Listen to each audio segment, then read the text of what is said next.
Hello and welcome to Casually Profound. I'm Lauren McLean, your host, and here to bring you conversations with friends about how we apply spiritual concepts into our everyday lives.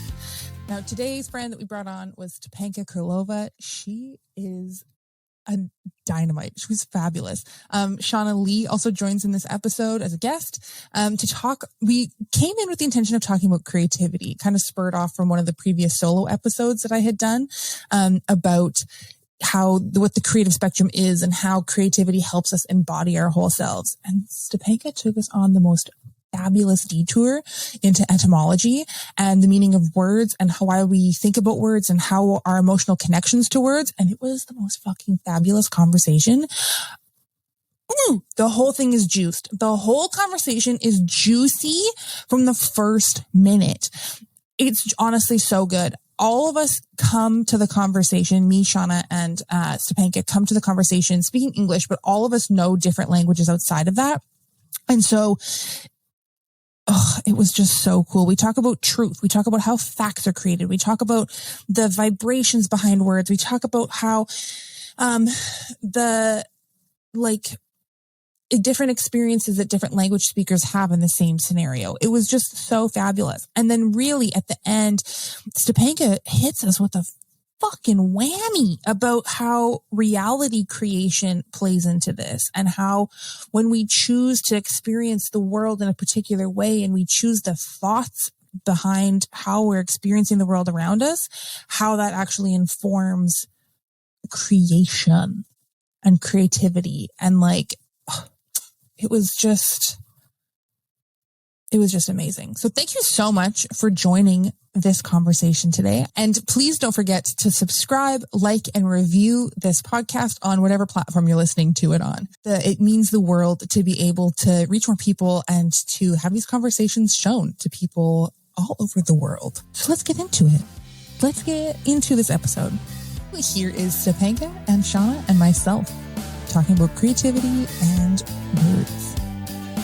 But what I was saying in that episode was that creativity so often is thought about in the terms of this flowy visual representation of kind of a more linguistic and flowy and visual way of thinking. That it's this very soft skills way of approaching the world, and that's what art is thought of as and artists are thought of as.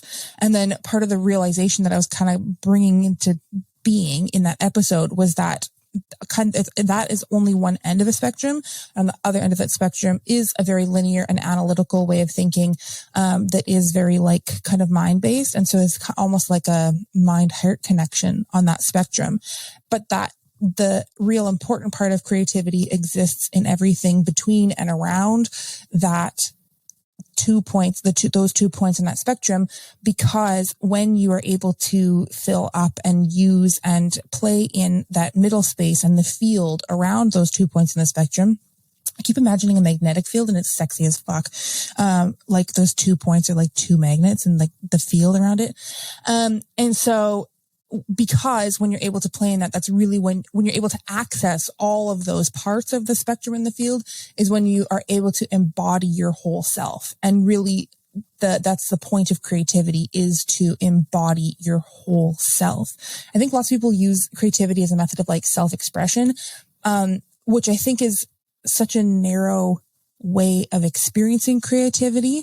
It's one point on that spectrum, but then that way of embodying your whole self and coming into understanding and communion with your whole self, I think is really the magic behind creativity that lots of people miss.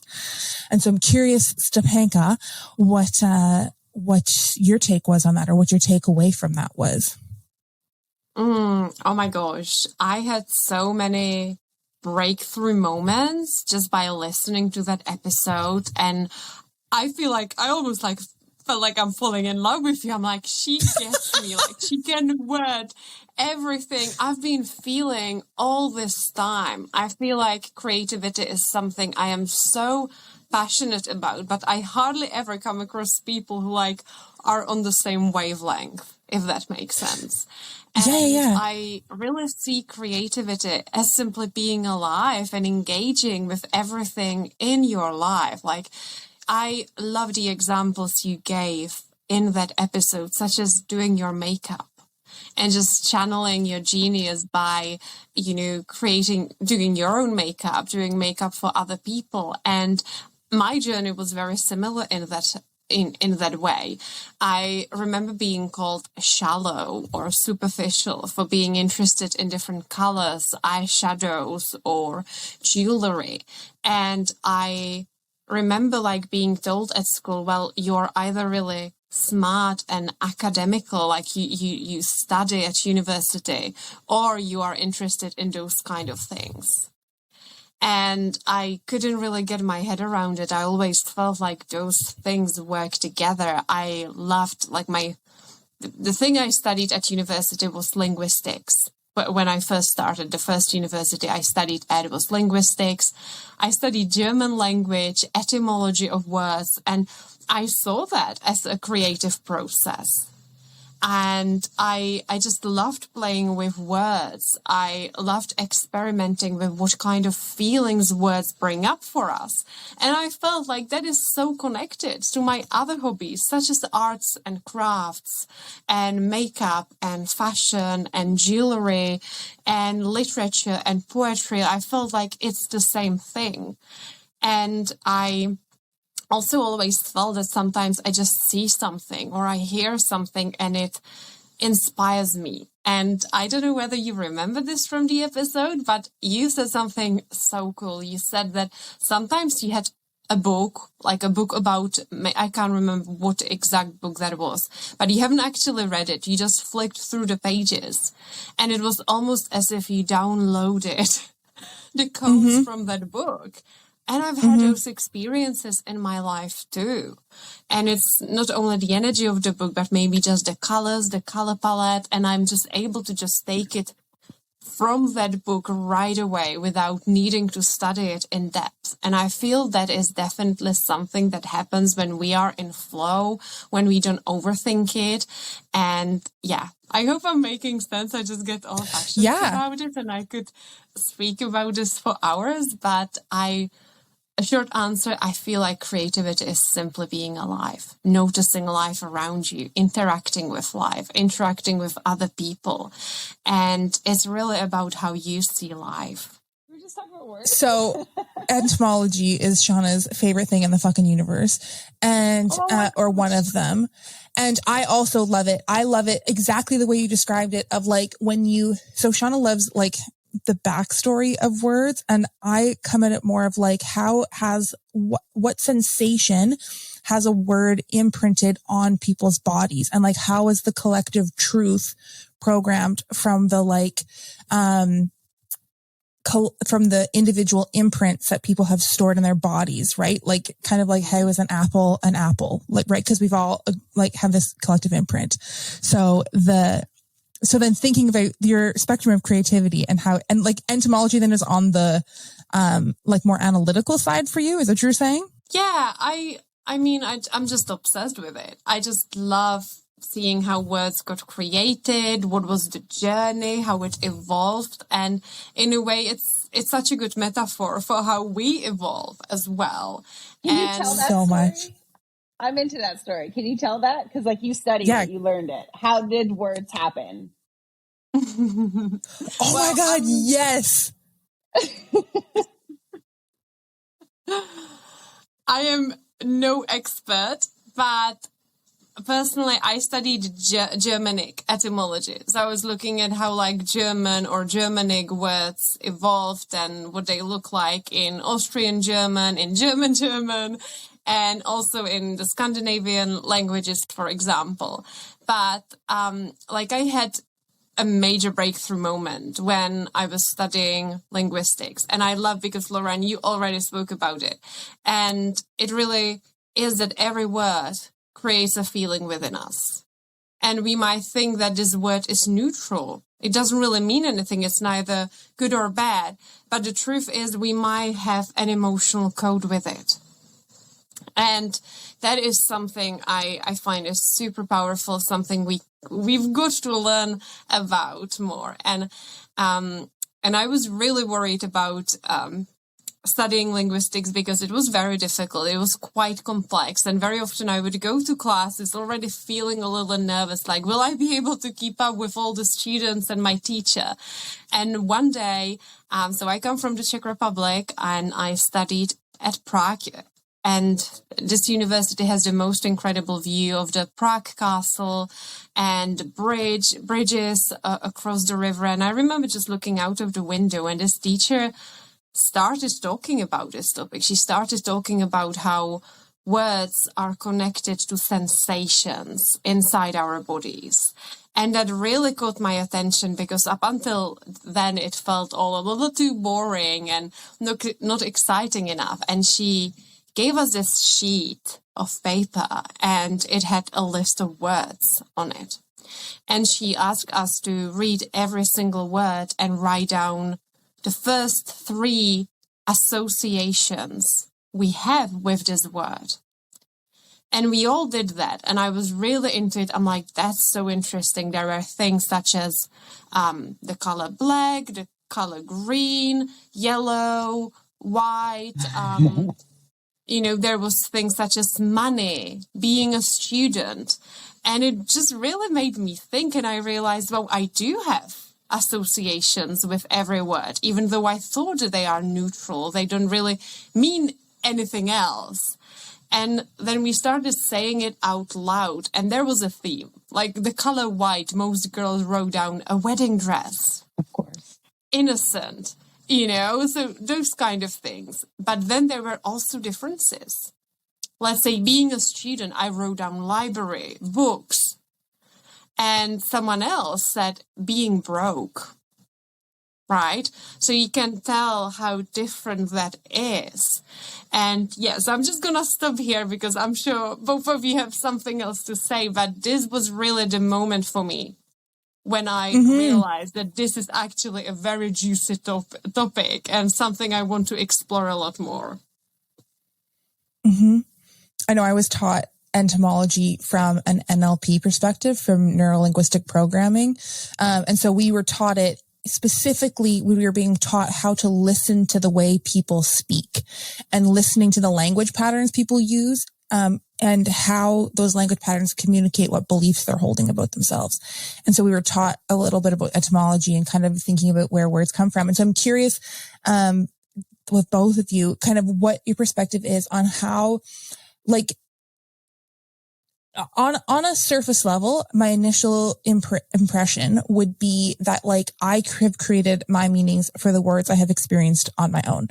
And in many ways, that has happened in a large portion of my vocabulary because I grew up reading and like a huge super nerd in a family of people who were like not, my parents were not. And so a lot of my like words and word associations came from books and that kind of thing. And so, however, there must also be a component. It has to exist somewhere where the meanings of words or that emotional association that we have to different words is inherited.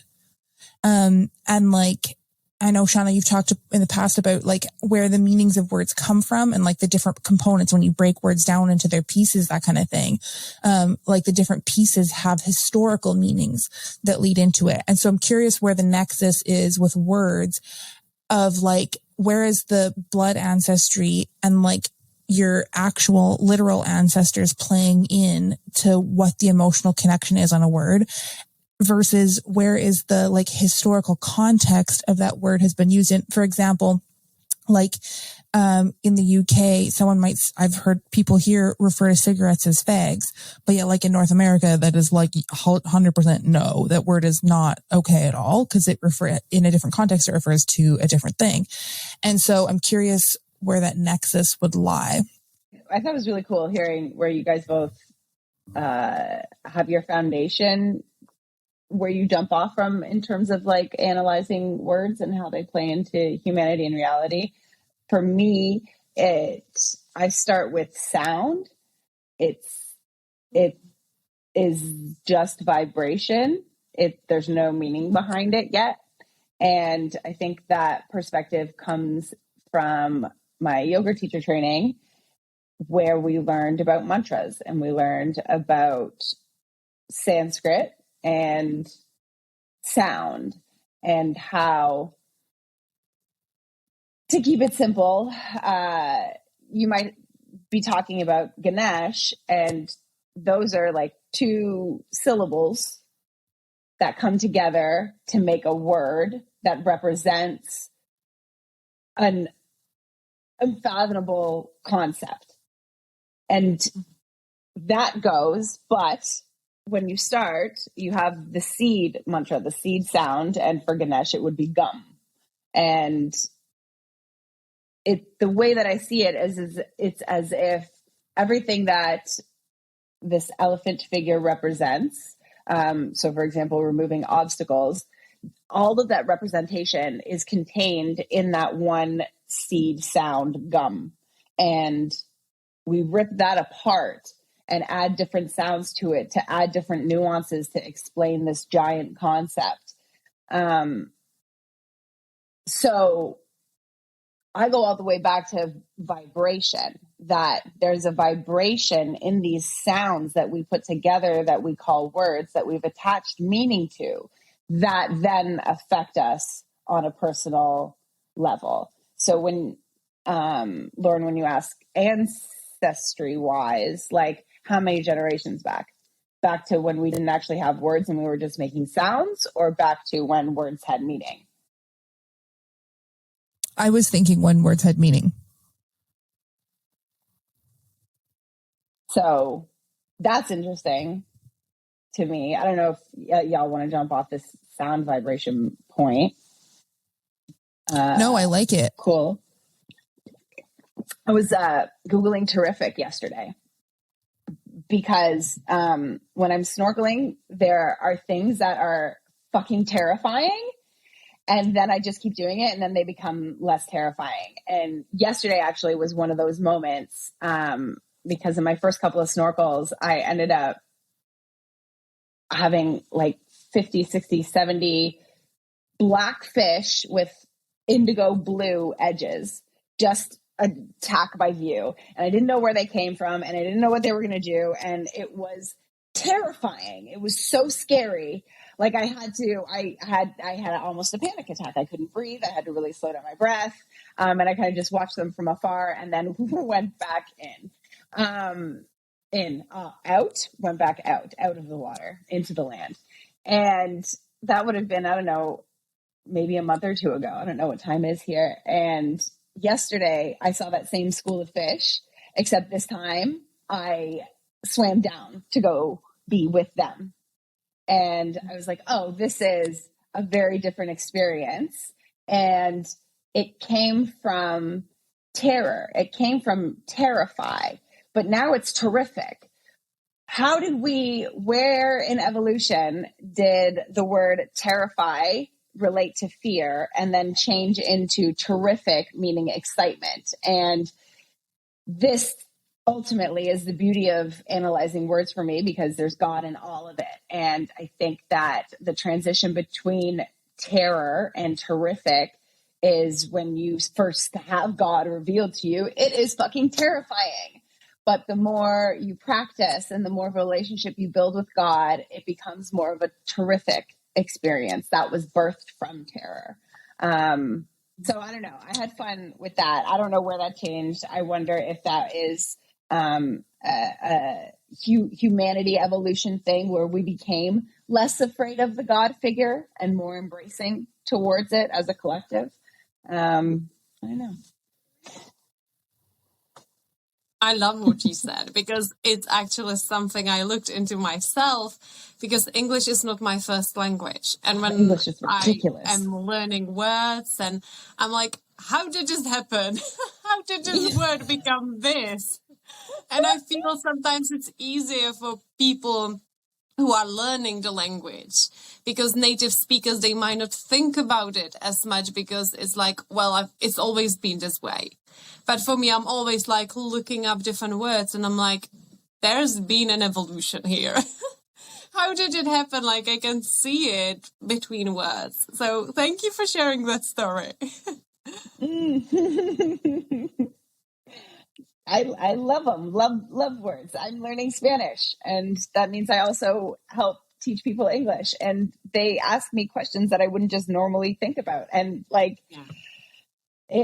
English is so pliable. I mean, I feel like English is the pinnacle of creativity when it comes to language, because we can just use what we have in so many different ways to create a new idea, even though it's still the same words. We just kind of switch them up a little bit. We maybe push two together to make it sound like one. And there kind of is no rules, except when you have someone who's trying to learn English asking about rules. Well, then there are rules, kind of. And I can't explain it. I had someone say to me a few days ago, awesome is slang. I'm like, no, it's not. And he goes, yeah, it is. And like, he thinks he knows. And I was like, okay, well, I'm going to Google that. And it's not. I'm like, it came from like the 16th century. He's like, oh, okay. And then we didn't talk about it anymore. But I wondered if he is getting a modern day definition of awesome, and it includes the representation of slang.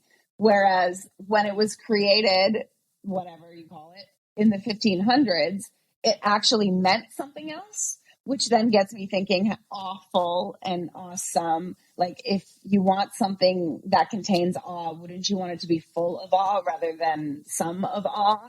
So I don't even know how the word makes sense. And I guess maybe that's why we stopped talking about it, because what?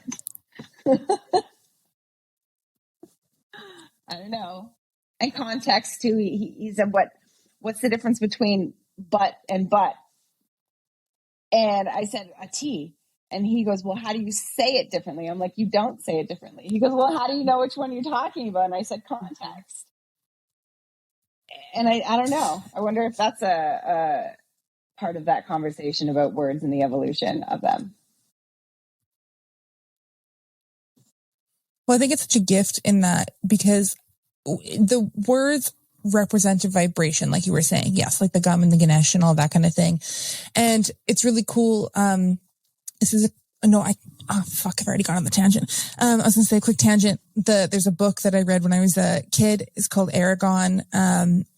And the series is called The Inheritance Cycle. And in it, the way they perform magic is you use the Elvish language. And when you say the word of something in the Elvish language has actually identified the truest name of whatever the substance or item or person is. And if you know the true name, which is done in the Elvish language, you can control and manipulate and do whatever you want to that thing. And so, for instance, when you know the word for fire, you can put fire anywhere, you can whatever, that kind of thing. And one of the characters accidentally stumbles upon a different character's true name by accident, because he was just kind of like swearing under his breath at the guy and said it in Elvish, and the guy just like came to attention, like he just like knew. And so it's really cool. And you take that concept of like the vibration and the truest vibration of the word, and not because this got me thinking about like multiple languages, how we have like English and German and Russian and like all the different languages, right? And so if each of those is kind of a bastardization of some original vibration meaning of something, then that power is reduced by however many versions of it there are. If we're looking at it as a zero-sum game, which I don't tend to like to do. So I hope there's a better perspective on that out there. But it's just fascinating. That idea has always stuck with me of like, when you know the true name, which I would say is the true vibration of something, then you're able to master it essentially. But, I have a really good point that I distracted myself from. Okay. Go ahead, I think Shawna. if we are, if I heard this correctly, you said like the more languages get created from a core sound, it kind of bastardizes it. Well, what if it reinforces it? Ooh, speak more. Well, I mean, there's so many words in Spanish that are the same in English, that are the same in French, that are similar to Italian, that probably have reaches in Czech, and like it's all connected somehow. And it's like saying, when we made 8 billion of us, we bastardized humanity. Or did we reinforce it? I would say we definitely reinforced it. And it takes you back to this one time that I was in the psych ward, and I had all these really cool downloads coming to me. And I kept finding a similarity between Christ and Krishna, just those two sounds. And then I found a similarity between Hallelujah and Hare Krishna. And if you say them both over and over again, they kind of start to sound the same. And I mean, I didn't know either one of those dudes personally, but I can imagine that maybe it was kind of the same person saying the same thing. And then people who spoke different languages started telling the story in their own language, and then we separated. But then isn't that the process of defining, refining, and then redefining? And so for me, I feel like if we only had one version of that Hare Krishna sound, then a whole chunk of the planet would have missed out on what that vibration has to offer by ways of hallelujah. So I don't know. There's a thought. Cool. But I'm no expert. I just got out of the psych ward. I'm glad you said it. Like, I always wondered about those kind of things, because you definitely feel and hear and see similarities. And I always had those thoughts, like, what if it's like the same thing and it was slightly changed and it shifted and it was also perhaps more fitting for a different culture, maybe. Just a thought. So, yeah, such a cool observation. It would be boring with just English. Yeah. Doesn't matter how much fun you can have with it. Like I said earlier on, like my, I studied in German language at university. So most of the subjects I was studying were in German. And German is just such a structured language. There is rules. Like, I was always I always wanted to know rules for things in English, because I was so used to having rules for how you pronounce things, how you put things together, how you create a new word. There is perhaps, I guess, almost like a blueprint of how you would do those things in German. And while there are some rules for, let's say, English pronunciation, there are so many exceptions that you would say maybe it's not really a rule. There is a lot of words that would be pronounced in such a way. There is also loads of words that will be pronounced in a whole different way. And I find it so interesting. And I wonder whether it's also connected to the culture, whether perhaps German people are structured in certain ways. When you visit their cities, when you visit their country, there's a system for things. And I do love it about them very much so.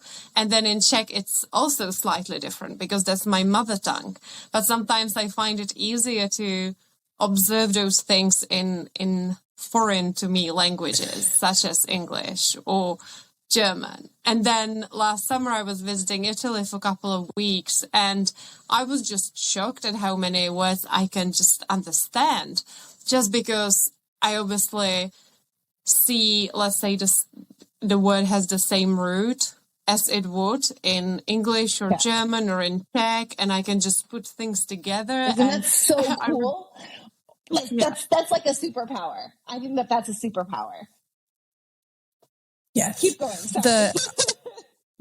I've noticed that too. Sometimes, like, I speak a little bit of French, and so sometimes the English word you can't source the English word fast enough to describe what the thing is. And it's like, please just know this French word, because the French word, this is the word that describes what I'm feeling or talking about or that kind of thing.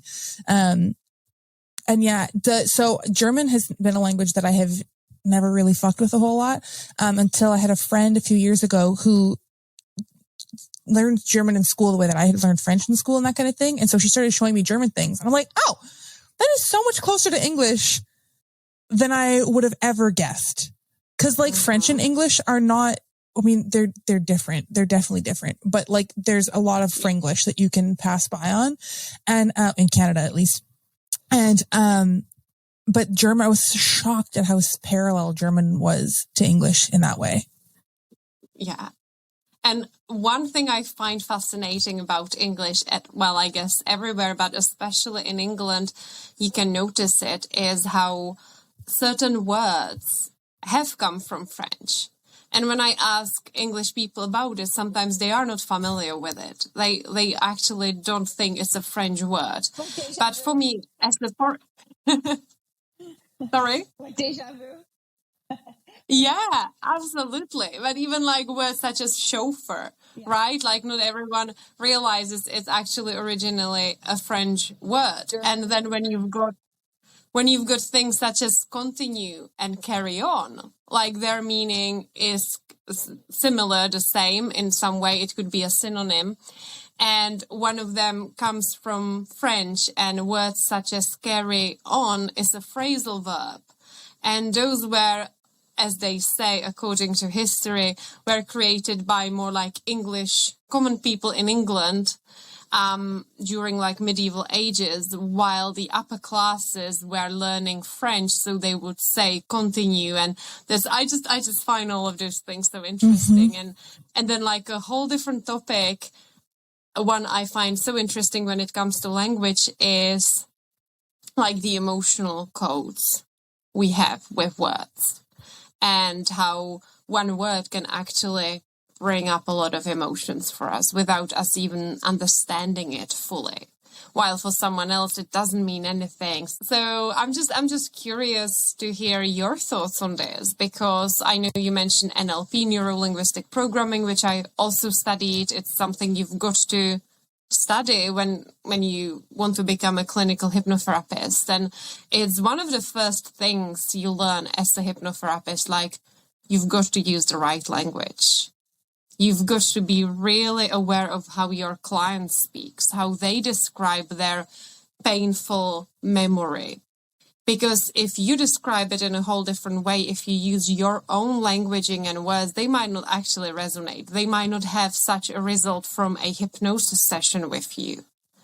And it's not really just about copying their language, but it's really about seeing beyond the words they say and be able to bring that into that hypnosis experience, so they feel seen, witnessed, heard, and they feel like they've changed within that session. And I wasn't really sure what to call it, and that's why I started calling it an emotional coding.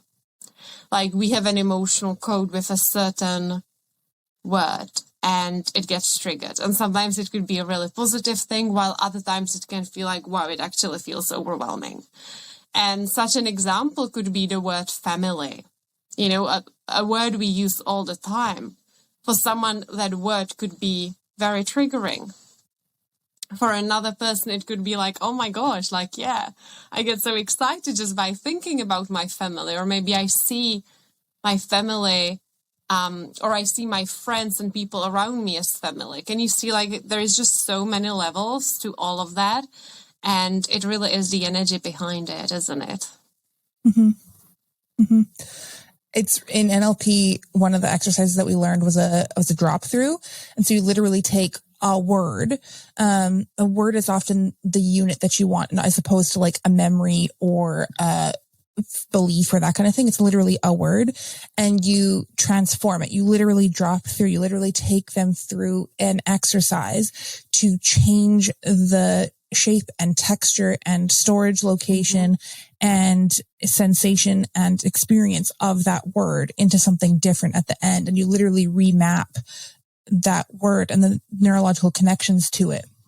And so it's a really fun exercise to do, because the way people's whole physiology changes, and you like watch them go through that transformation, is brilliant, because it takes like 5 minutes to do this.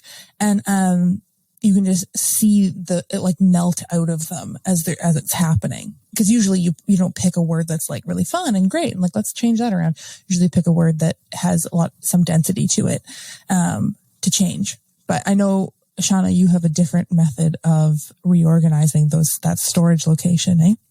Mm-hmm. It's interesting to hear you guys talk about these methods that have names, because I didn't learn them as a method. It was just something, I guess if I could say I learned it from anywhere, it would have been Abraham Hicks talking about the language that you use. And so just changing it myself and watching my experiences change as I changed the words gave me all the information that you guys just came up with. But I keep thinking about there's a downstairs of my Airbnb, there's a little convenience store, and there's a lovely Spanish couple that works there. And the wife doesn't speak English very well. She understands a little bit. And the husband, he's pretty good. And I mean, I don't even know how these conversations start, but we're talking about the matrix in life and stuff like that. And he will say that his English is not very good, yet we're talking about concepts that are interdimensional and time travel-y stuff. And so, I mean, the fact that we can communicate about that doesn't matter how good your English is at the end of the day, because in terms of using words with meaning, that's how we're communicating. I know that he only knows enough English to like convey basic topics, but I can help him say what's in his head. It's like I can feel the energy of what he's trying to express, and I'll throw out different English words and he'll be like, oh yeah, that's the one. Or I'll have to describe an English word that I just used, and then he puts it through his Spanish translator, and then he gets a concept. And now we're communicating about concepts, not just words. And there was a moment where we were talking about how he was like the words, right? Simple words. He's blocked in money. He feels stuck around money. And he told me some of the basic situations, and I just heard the words that he's using. And this is what makes it so cool about communicating with someone who doesn't have English as their first language, because the words that they're using carry a lot of meaning because they don't have a lot of other words.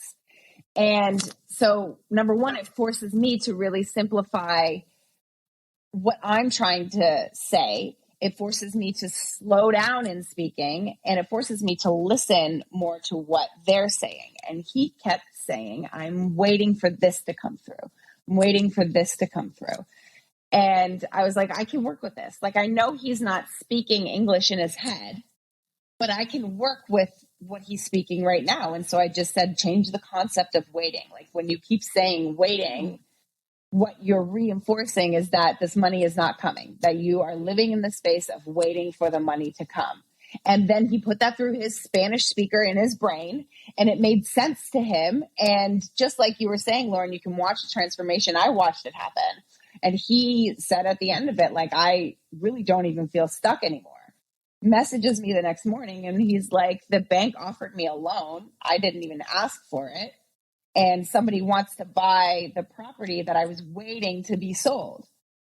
And so as soon as he just shifted something mentally, everything around him shifted. And it was around language. However, that's not the language that his mind and his imagination operates in. He speaks a different language there. But when you're talking about a universal concept, it kind of doesn't matter what exactly the words you're using are, as long as you can convey the messages. And I want to add one more thing in here, because Lauren, we always come back to colonialism, and you had talked about it, Stepanka, with the continue versus carry on. And I have so many English as second language people say to me, my English isn't good. And I'm like, but we're talking, we're communicating, we're talking about things that most people can't talk about. So what do you mean your English isn't very good? And then I go on to say that it probably has a lot to do with the colonialism and the way that English speakers were taking over the world. And it has become, or did become, a way of distinguishing you by class. How good was your English? And so now that the majority of English speakers do not speak proper English, what does that mean anymore? I feel like there's a lot of powers that be that are trying to hold on to the power of proper English, and they hold it over anyone's heads. Doesn't matter where you were born. You could be like from Louisiana. That's not proper English, but that's English.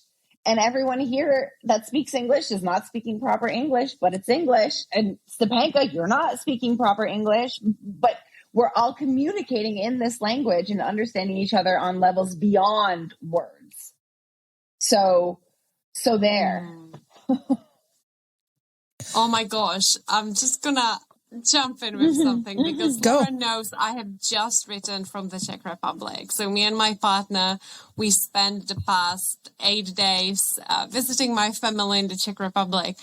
And there is something that's been happening with my partner and my family for years, like since we got together. So for the past almost 7 years now. And I am so curious to hear what you two think about it. So my parents don't speak English very much. Like my dad, probably he can understand a lot more because he traveled for his work in the past. So I feel like he actually understands a lot more than he says he does. Probably eavesdropping all the time, who knows? But my mom, she's very shy. Like she wouldn't really say anything, even if I knew she's like trying to learn more English words so she can communicate with my partner, who like really struggles with Czech. He doesn't really know anything. And every time I'm out and about with my parents and my partner, there's this thing that happens over and over again. Let's say we're walking somewhere and my mom will say to me in Czech, "Wow, notice this cafe, look at this funny sign that's above the shop front." Like 1 minute later, my partner will be like in English, "Oh my God, look at this sign, how funny is this?" Then the other day we were traveling to Vienna. We took my partner on a day trip to Austria and we had to take a lift from one of the car parks. And there was a sign, "This lift is for 8 people." And it was tiny. It was like 4 of us like squished inside this lift. And my mom says, "I can't imagine how 8 people would fit into this lift." The next minute, my partner goes, "I can't imagine how 8 people would fit in this lift." And he says it in English. She says it in Czech. They don't understand each other at all. And it happens over and over again. Like, I laugh all the time because it's like they say the same things within, a few minutes without actually understanding or pointing towards something. It's not like my mom went and pointed towards the number 8 that she saw on the left or anything. It happens so naturally. And I mentioned it to a friend of mine who is Spanish and her mom speaks only Spanish. Her partner is English. And she said, "Oh my God, that happens in my family all the time. It's like, I don't get it. How do they understand each other? They're not even trying to understand each other. They are just observing something, commenting on something, or they have the same idea." And that happens all of the times. And it really makes me think like there's more to it. Like it's okay. I totally have a theory. Yeah. I totally have a theory. And this is the thing that I forgot beforehand. Shawna talking just reminded me of it. And it now applies even 9 million times more than I thought it would. So what I was thinking before was that it's amazing how, like, I'm thinking specifically of English, but like in English, you could say one sentence and it could have 16 different meanings. And depending on your intonation and depending on the context and depending on what's going on, you could be super offensive. You could be super celebratory. Like, if somebody might understand you, somebody might not understand you, right? Like there's so many different ways for that. And so the words kind of they're a signpost to a path saying we can go down this path. But the post really might have 16 different signs on it. And you can take whatever of these paths at this next point that you can go from. But underneath all of the words and underneath all these signposts and underneath all the paths and underneath all of this stuff that, language hints at, there is something underneath that is, I want to call it the truth. But I think it might be more accurate to call it the vibrational experience of what you're having. The thing that your cells and your soul and the inner part of you that has no language understands. So for instance, to use NLP terms, because you know a little bit about NLP, the world exists around us. Light sends a signal into our eyeballs, and then our eyeballs register, signal there. This is what's going on. And then your brain renders a picture based on what your cells have received. And and there's a different transformation that happens in your brain after that to send it back out through speech or through whatever. And that part that's doing the understanding between the sensory input and the sensory output and that kind of thing, I think that is connected to, I want to call it the imaginal realm, to the part of our experience that only exists in vibration. The thing that we use language to hint at, to point to get towards, to get closer to, but that you really only ever experience in vibration. And so when we take that like very esoteric theory and put it into the context of like your Czech mom and your English partner looking at the same sign, that sign, was created with the intent of pointing us to the cafe, we'll say. It's meant to get your attention. It's meant to draw you into the cafe. And so beyond whatever colors, like they would have used specific colors, they would have used specific words, they would have used specific images, the shape would have had a specific sign to convey, hey, pay attention and go into this cafe. And that goes beyond language. And I think more than just a sign, because a sign, that's branding and advertising, and that is a very intentional thing to communicate something without words. But even just like, so when we think about the conversation that we're having here, our words and the sentences and things that we're saying are kind of communicating one thing, but they're trying to communicate what's going on in our viscera, in this like visceral vibrational experience. And when you come into like a mastery of language, you can communicate a mastery of language and storytelling. You can hit on that vibration and communicate the vibration purely. And that is, I think, art. And that comes back to creativity, right? Like that comes back to being able to explore and know and I suppose quantify that vibrational experience through the form of language, whatever language you're using. And so I think like that makes perfect and total and complete sense to me that these people across different languages who have no understanding of each other would have the same experience, because internally, vibrationally, they're having the same experience, right? That's why your Czech mom and your English partner can love you so much. They're having the same experience of the person and your whole totality that you are. And that doesn't need language, because we're all vibrating. Yeah, I love that. Thank you so much for sharing your theory. Can I go now? I have a theory. I have a couple of them. They're fun. Directly related to Lauren, what you just said. I think that over time, say this sign, let's talk about the coffee sign. If it's funny, if you find it funny and your partner did and your mom did, probably not the only ones. So there has been, that's funny, attention shot towards that physical object over and over and over and over again. So as a vibrational thought form, that's funny is just hovering over this sign. And thought forms exists and we connect with them and then experience them. And sometimes we experience them through expressing words or having feelings or drawing, creativity, blah, blah, blah. And so it's as if your partner and your mother both connected with that thought form and translated it in the languages that they speak. That just exists. It's the way it is.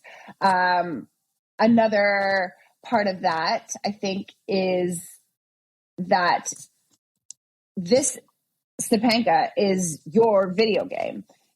If we're going by that theory, your mother and your partner are just aspects of yourself. They don't even exist for you outside of you. So they are like, it's as if you're the bridge between the two of them. And you're like the magnet for the thought forms that they're sharing. One's expressing it in English and one's expressing it in Czech. And it's all just you. These people are so close to you. They love you so much. They're so in sync with each other because you're so in sync with them in your life. And I see it as a representation of the harmony that you've chosen for yourself, that these two completely unrelated people are having the same experience because they're connected to you. It's all just aligned as is. Those are my ideas. I really resonate with that. And with like energetic thought forms. That is something like I really do believe in. So I was thinking too, when you're talking about those energetic thought forms, that kind of goes back to my question of creating truth and creating group meanings behind language and that kind of thing, right? Because all truth is that enough people have agreed on the same thing that we accept that as the principal thing. If you shift what people agree on, then like that becomes what is socially accepted as truth. So there's different levels of truth, though. There's the socially accepted level of truth, yes. And then there's what truth is. So yes. So I'm not talking about the like known inside level of truth. I'm talking about what would be written in a textbook as truth and that kind of thing. The fact. Yes, sure. Okay. Fact. Absolutely. And so the words that yes. That's the level that I'm speaking of. And so thinking of the fact and those thought forms, like those thought forms create fact, those thought forms create words, those thought forms create the thing. And I think that goes back to something like the egregore and to something like once enough people have put their attention on it. I think I'm just repeating what you said. I agree with you. And I think that is what creates facts. I think it's both. I think it's a play between both. It might have been, the guy I married. I think he asked me about astrology. Were the concepts of, say, the signs, did they exist and then were they translated by other people, or were they created and then adopted by other people? And I said, honestly, I don't know. And at this point, I don't think it matters, because as a collective over thousands of years, we have all agreed that these symbols contain these meanings. Doesn't matter where it started. This is the path we're on now. And we all have our own different versions of this truth, but it revolves around this being the truth. However it happened at this point is irrelevant. And so I think it was, at the end of the day, a play between both. It is there and we bring it, and then we change it and we put it back there, and then someone else picks it and changes it. And it's that constant terrifying to terrific. Stepanka, what has been your experience with the thought forms that you're talking about? I feel like in some ways we are tapping into them. And I really resonated with what Shawna said about, like, there's always like energy hovering around certain cafe signs, I feel like, and everything else in between. And there is also the idea of actually all of this being something I am creating in many ways. And it really is a thought I was playing with a lot last night, because as you know, I was traveling and it wasn't an easy journey. My flight got delayed like 3 times. And then finally, when we took off mid-flight, they told us we will land at a different airport, technically in a different country, not in England, but in Wales. And we were just so exhausted. We knew we will be traveling all night. We will get home, for like 7:30 in the morning.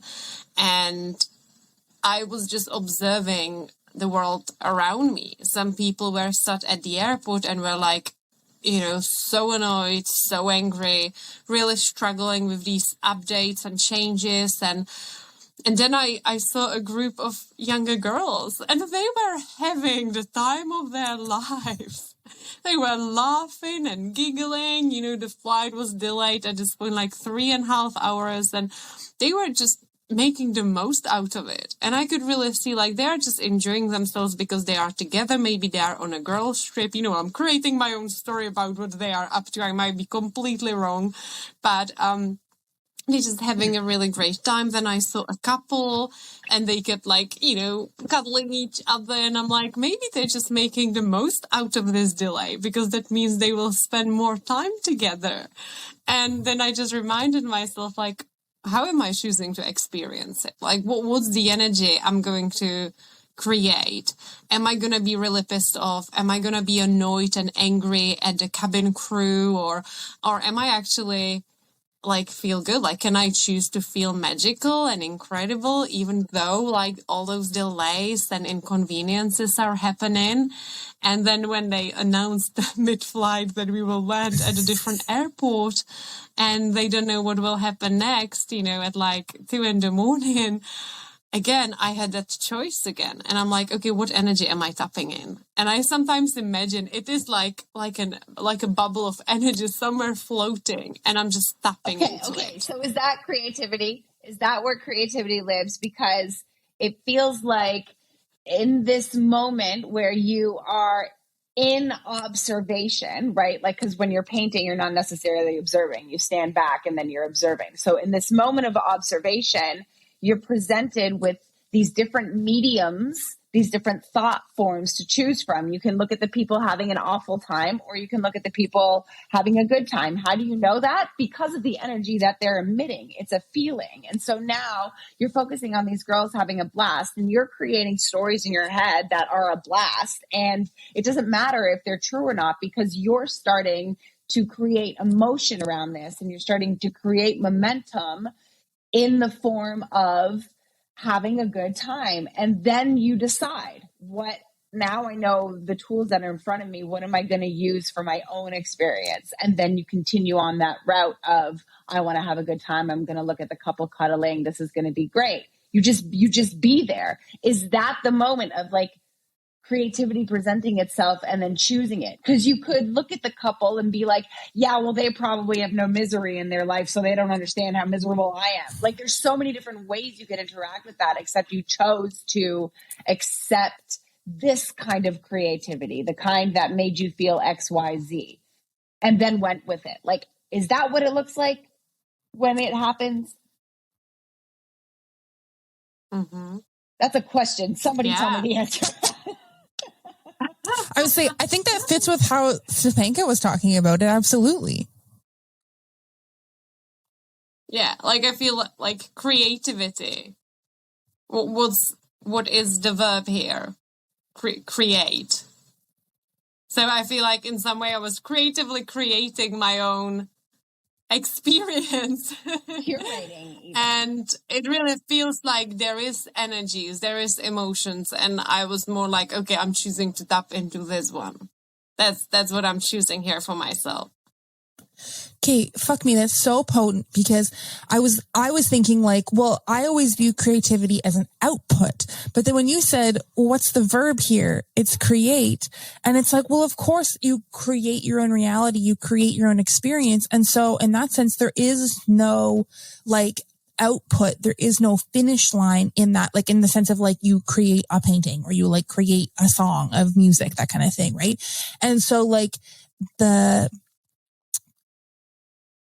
create, what is the verb in that? The creativity, the experience, like it literally is your experience. Your creativity literally is your mindset. Oh, that just hits the spot, because for me, at least, because I know, a while ago, like I want to say a year ago or something like that, I was presenting at the art gallery in my hometown. We were doing a talk, it was for International Women's Day. There was a bunch of women artists who were talking about their experience as women artists, and everybody who talked said that they kind of came to a point in their life where like living became art. And that was there was always a question of like, am I really considered an artist? Am I good enough to be considered an artist? Or like, that was always in play. And then until that realization that like just living is art. And I agreed with it at the time, and I think that it's true. However, that really just clicked into place for me of like, you're creating your viewpoint, you're creating your experience of the world is the fucking magic and is the creative act.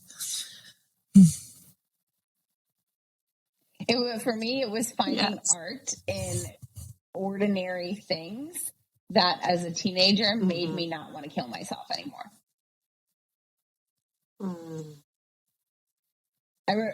Is it?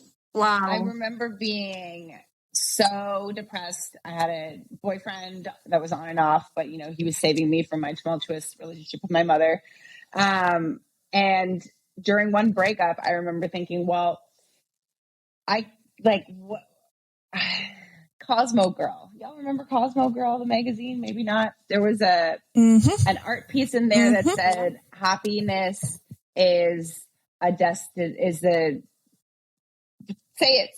destination. It's not the destination. Happiness is the journey, not the destination. It's the journey, not the destination. Yeah. And I was in world religions learning about like choosing your experiences and God and all of that stuff. And so I had come to this conclusion that I have to choose happiness. And so when we had this breakup, I thought, how can I look at this differently? And what I remember, it sticks in my head, is now you have more time to paint. Because I used to just paint all the time. And so I had decided that whenever I was going to feel sad about something, I would just go paint.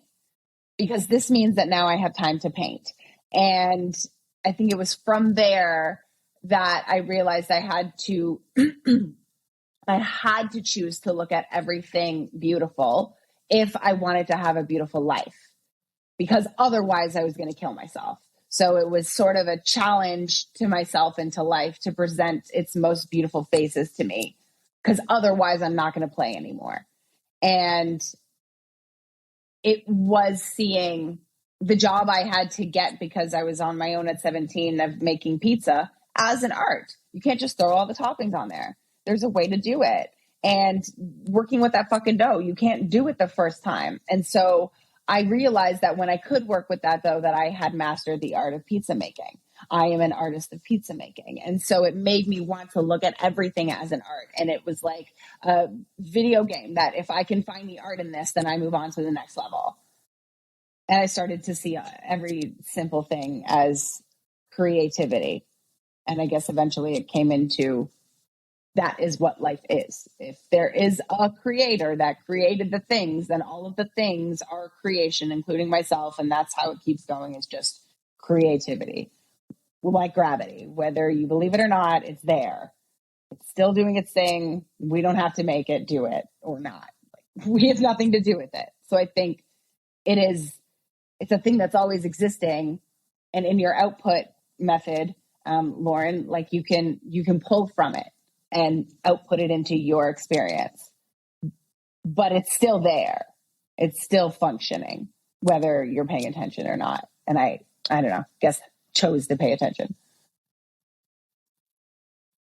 to interact creatively. Mm-hmm. How does that resonate with you, Stepanka? Thank you so much for sharing that. And I could resonate with many aspects of your own story. And I had, like, it's so funny, I had this realization with pasta, not pizza. Yes. I knew there's going to be something about Italian food. But I remember, like, my parents trusted me enough to leave me at home for the weekend. So my parents always had this summer house, and it was in a forest. And, you know, it's amazing. Now as an adult, I can appreciate it. But as a teenager who wants to hang out with their friends on a weekend, I didn't want to be stuck somewhere in the middle of nowhere with my parents at the weekend. So finally I managed to stay at home by myself. And I was like, what do I do? Like, you know, I've got this house to myself. And I'm like, I'm going to cook pasta. And I was so influenced by Cosmo Girl and Cosmopolitan and all these kind of magazines. And I'm like, I'm going to create like a sensual meal for myself. And so I cooked my spaghetti, and then I cooked my tomatoes, and I was just like putting it all together. And I'm like, this is beauty. This is art. And it's so funny looking back, because I was so young. I was just like, there is luxury and beauty in everything. And I feel like as children, we all saw it. I was given like my first ever camera when I was pretty young. It was like, it had like Smarties all over it. So it wasn't a good quality camera. And I think you could get like 5 pictures out of it, you know. And I went out and I took a picture of daisies. and then of green grass, and then of a cloud in the sky. And I was just like, wow, this is art. This is so beautiful. And then a friend of mine from school came home and she was like, what's this rubbish? And I'm like, no, that's my art. Like, I see the beauty in it.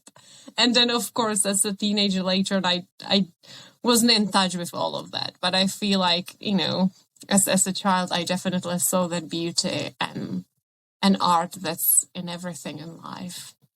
I think creativity is the closest thing to God. And I think kids are the closest thing to God. And the way that they find and express their creativity is divine. And I think advice for ourselves or anybody else listening to this, if finding that creative bubble is a challenge, just remember what you did as a kid or what you wanted to do as a kid.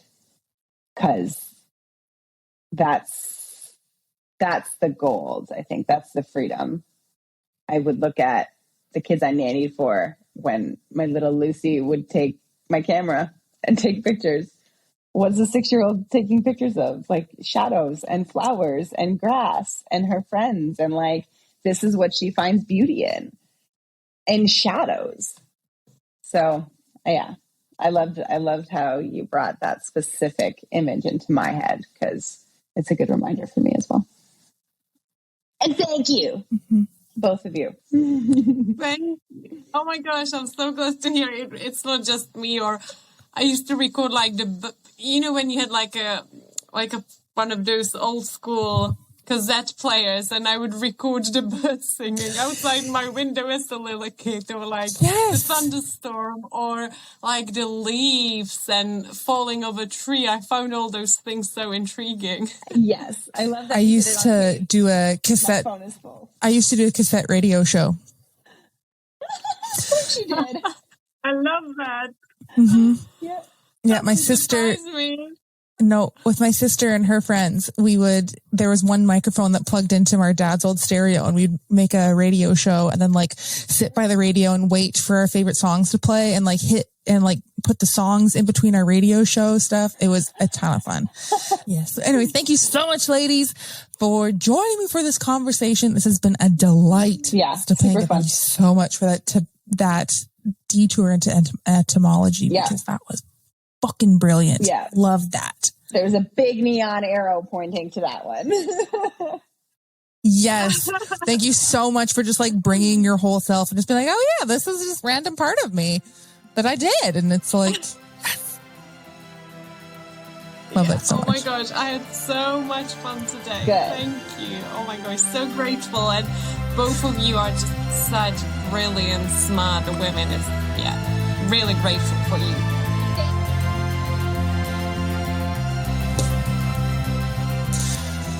Oh, wasn't that conversation so fucking amazing? Like, that just hit of like how that creative life force comes through in the way that we communicate and comes through in the way that we experience the world around us, and how we understand and experience truth within us, and how we communicate that truth without us. Ugh, just love it. Fucking love it. If you would like more of the goodness that you heard in this conversation, you can connect with any of us on here. We would love to hear from you, work with you. I mean, I myself am a coach. I love helping people get into action on their dreams. I love being able to have conversations, whether they're on the podcast on camera, that kind of thing, or whether they're one-on-one kind of behind the scenes. I love being able to have conversations with people to pull out the love and the beauty and the excitement they have for life. I love getting people juiced up about their dreams and then going out and doing them. Shawna is an advice giver. If you would like to connect with her, you can send her a message on Instagram. Her handle is the Shawna Leigh. And she would love to help you rewire and reimagine the things in your brain, whether that is your words, how you think about things, whether that is your memories or something that has been really, really sticking out to you. She would love to help you with that. And last but not least, Stepanka does a fabulous job with hypnotherapy, and she has a free hypnotherapy session available for everybody who is listening. And she also has a one-time consultation at a great rate. So, both of those will be linked in the show notes. If you would like to hear more, work more with Stepanka. If you'd like to be on the podcast, feel free to send us a message at Casually Profound. And if you'd like to work with me, you can always just shoot me a message either at Casually Profound or at my Instagram, which is I am Lauren. Also linked in the show notes. I love you. Thank you for having this conversation with us. Thank you for being on with us. And we will see you next week. New conversations come out every Thursday. And I will give you a little teaser here. If you stuck to the end, here's a little teaser. The podcast is going to be going through a big rebrand. Big. Season 1 is going to be coming to an end in the next 1 or 2 episodes, maybe 3 episodes. And then after that, we're pivoting. We're going in a new direction. It honestly is a little bit closer to the vision that I had for the podcast from day one. I actually went back into my old Pinterest vision board that I had for the podcast, and the rebrand is 9 million times more aligned than what I have been doing so far. And so I'm just really fucking excited to be aligning more deeply and truly with myself. And so thank you so fucking much for being on this ride so far and listening to all the episodes and listening to all the stories and listening to all the guests and myself and everybody go on about our lives and how we've experienced spiritual concepts in real life. Thank you, thank you, thank you, thank you, thank you. And I'm so excited to make the journey with you into the new and exciting future as well. I hope that you like it and enjoy them as much as I do. I know I am really excited about it. And so keep your eyes peeled because it's going to be a new look. If you don't follow us already on Instagram, our handle is at Casually Profound. Please give a follow over there and you can watch the whole thing unfold before your very eyes. So thank you for coming out. So thank you for staying tuned and we will see you again next week.